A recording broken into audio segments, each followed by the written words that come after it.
en la calle. 2:44 de la tarde, y es un gusto darle la bienvenida al profesor investigador Richard Obuchi, además de una persona de referencia en el ámbito económico, también especialista en políticas públicas. Gracias por acompañarnos.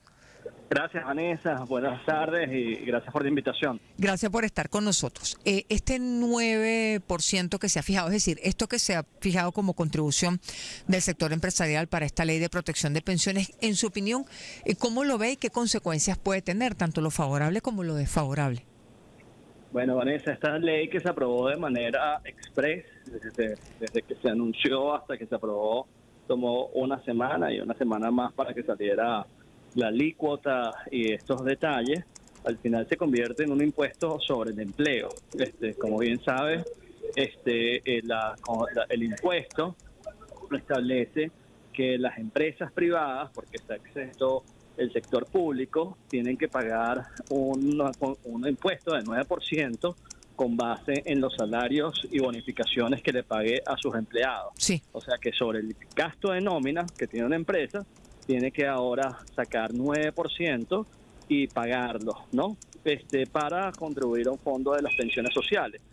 Lo cual es curioso porque ya hay una ley que regula el tema de las pensiones, una contribución establecida por el Instituto Venezolano del Seguro Social, en una política, bueno, que todos sabemos la situación que está en las pensiones. Claro.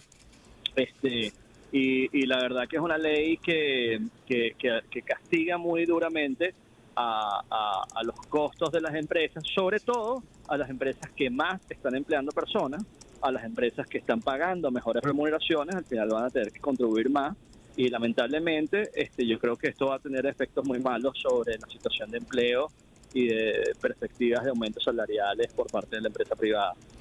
Ahora, cuando dice que va a tener efectos malos sobre el empleo, ¿puede generar despidos incluso, en su opinión, profesor Obuchi? Yo creo que, bueno, al final, de un día para otro, tú tienes que pagar 9% más.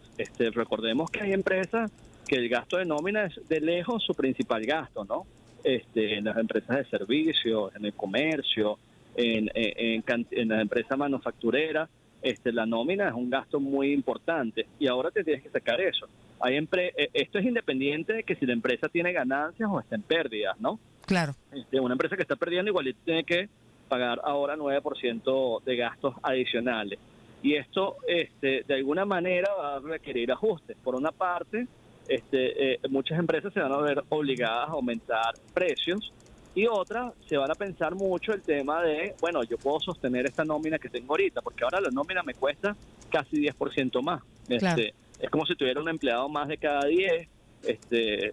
Por cada $100 que pago en remuneraciones tengo que contribuir 10 adicionales, y eso significa que me lo voy a pensar para aumentar sueldos, porque ahora un aumento tiene un aumento mayor y quizás lo que tenían previsto de aumentar ahora se va a ir en este impuesto, o incluso hacer la nómina más pequeña o aumentar precios o todas las anteriores, ¿no? Es complicado, es decir, que esto puede incluso tener efectos, profesor Obuchi, sobre el consumo, cuando hablamos de aumento de precios.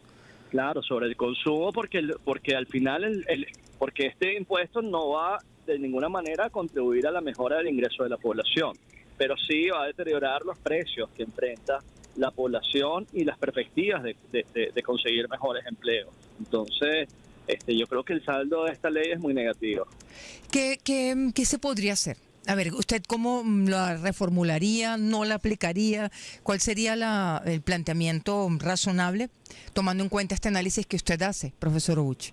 Mira, yo creo que partamos de la base de que la carga fiscal en Venezuela es tremendamente elevada. Recordemos que hay impuestos nacionales como el IVA, el impuesto sobre la renta, impuestos municipales, estadales, pero también todo esto que llaman contribuciones parafiscales, la ley de deporte, de drogas, de ciencia y tecnología.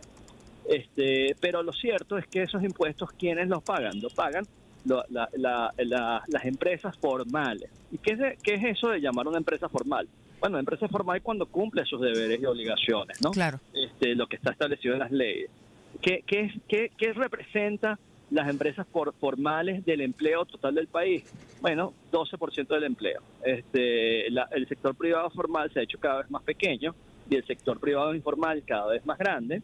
Y lo cierto es que lo vemos todos los días.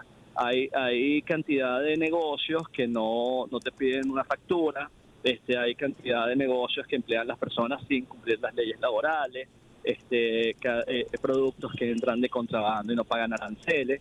Entonces a mí me parece que la forma más sencilla y menos distorsionante de mejorar la recaudación fiscal no es poniendo nuevos impuestos, sino que asegurándose de que aquellos que deberían pagar impuestos y no lo estén pagando, contribuyan.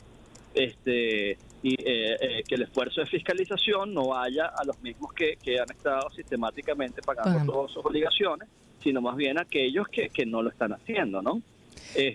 Y con eso se podría aumentar la base de tributos y la base de recaudación y mejorar los ingresos fiscales sin necesidad de tener que estar aprobando estos nuevos instrumentos que generan tremendas distorsiones. ¿Cómo se recupera entonces el seguro social? ¿Cómo se recupera, vamos a ver la otra cara de la moneda, desde el sector oficial o desde el gobierno? ¿Cómo se recuperaría la seguridad social, que para nadie es un secreto que está muy golpeada en este momento? Bueno, totalmente, y esto es una política de Estado que debería asumirse con toda seriedad y que debería ser una prioridad del presupuesto ordinario del Estado, ¿no? Recordemos, el principal empleador es el propio gobierno, el cual está exento de esta contribución. El fracaso de la seguridad social es producto del profundo deterioro que ha habido en la situación económica y la situación de la inflación, la cual ha consumido los ahorros de todos los venezolanos, ¿no? Entonces, por supuesto que lo primero es tener un ambiente económico estable y que apunte al crecimiento. Y lo segundo es que esto tiene que venir de las fuentes ordinarias. El que está en mejor capacidad de lograr una recuperación en el tema de las pensiones es el gobierno. Pero las pensiones, en parte, ¿por qué se mantienen bajas? Bueno, porque el salario mínimo no ha aumentado en 2 años, ¿no? Sí. Y eso, por supuesto, impacta a los pensionados. Claro, entonces habría que pensar en un ajuste del salario mínimo para poder restituir o empezar a mejorar la seguridad social. Totalmente, y una administración sana de esas contribuciones y un esquema en el que efectivamente se comience con la recuperación, incluyendo los aportes del Estado a este programa social, que debería ser prioritario, pero que en la práctica no lo ha sido, ¿no? Esta ley, entonces, en su opinión, le preguntamos, profesor Uchi, para concluir, ¿usted no la aplicaría sencillamente? No, yo creo que es un gran retroceso.